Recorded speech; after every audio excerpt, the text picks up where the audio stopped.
This is Hainanese Chicken and Rice on a budget. Actually, I cooked this using my air fryer. Hello my adorable friends, kamusta po kayo? I'm here in my veggie garden and I'm picking up some fresh onion leaves. For the first time, gagawa ko ng Hainanese chicken with rice, the quick and easy version. Viral ngayon yung recipe kaya gagawin ko. Actually, medyo nasimulan ko na rin siya pero ipapakita ko pa rin sa inyo kung paano ko ginawa. Kailangan ng fresh garlic, so ito, kumuha ko ng 4 at dinigdig ko. And then, hiniwa ko siya ng maliliit.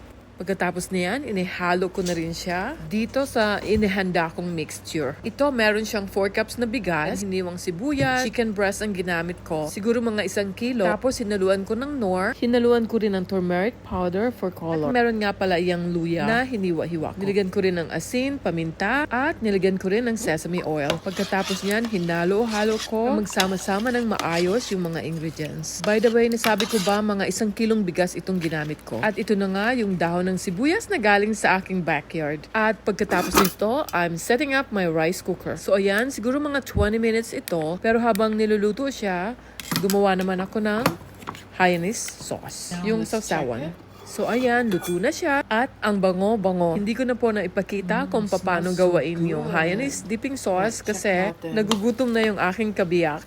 Ayan, Tagalog na Tagalog. Mas maganda talaga kung ang gagamitin na chicken part for this recipe, the Hainanese chicken rice, yung chicken thigh or chicken legs. At sa Chinese restaurant, makikita ninyo na kasama talaga yung balat. Pero kasi wala ako, so ginamit ko na kung ano yung meron ako. Eto na, at ipiplating na natin. About sa paggawa ng dipping sauce, ilalagay ko na lang siya sa comment section. Pero eto na, dinner is ready. Ang sarap-sarap. Thanks for watching!